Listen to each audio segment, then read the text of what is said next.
In this video help, we're going to click on the pop-up menu and go down to the Invoice List View. Let's go ahead and go there. In the Invoice List View, there's a couple things I want to point out. This particular list view will show each individual invoice on one line per invoice. What you're looking for in this particular view is if you're searching for a particular invoice, you would use the invoice number.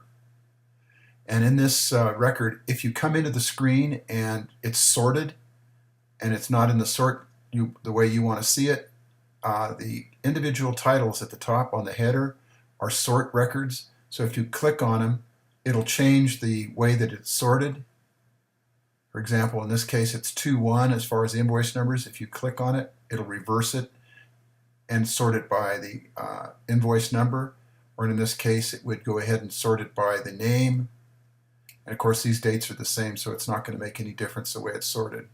Now, what this red field is here, this shows that the sum due has a balance. So all the individual records that have a balance due on them are going to provide you with a red indicator showing that this record was shown to not be paid in full at this time.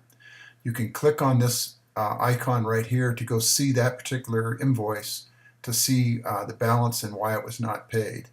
Now this shows that this is a sold item, and I purposely did not show it as paid just so I can show you that this will indicate in red. Now as soon as it's paid, this will turn back to gray like the one you see above here and show the zero balance.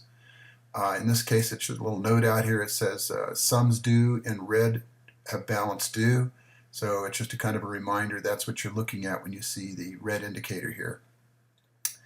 The payment due, if you click on this, what it's going to do, it's going to come up and show you the actual screen where the payment is being taken and the information that's on that particular payment input portal, which is this area right here.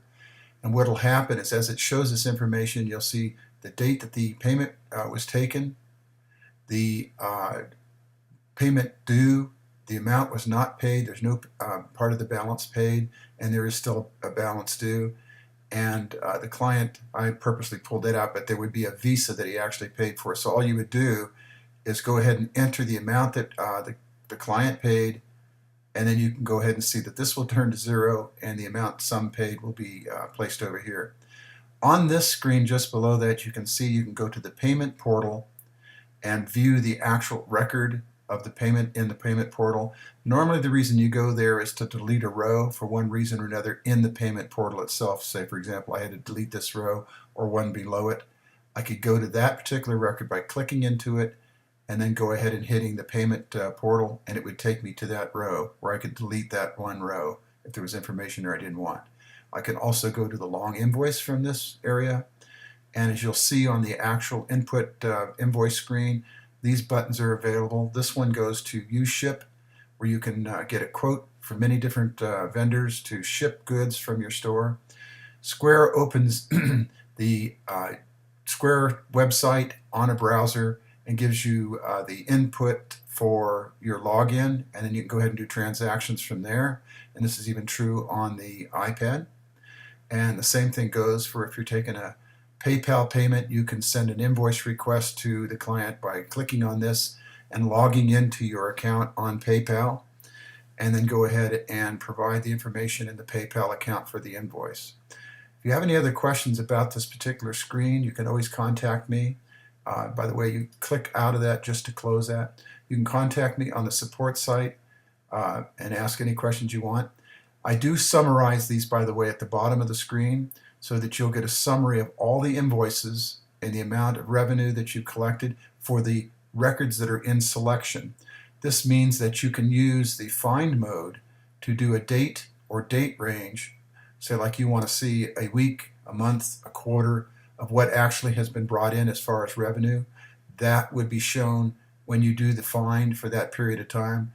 And as I stated in earlier videos, you can use the formula that is shown to the greater than current date and less than and equal to the closing date, and that way it'll show the revenue. It also shows the sum of taxes that have been collected, and the past due amounts for anything that's due out there on the invoices that are in that particular selection.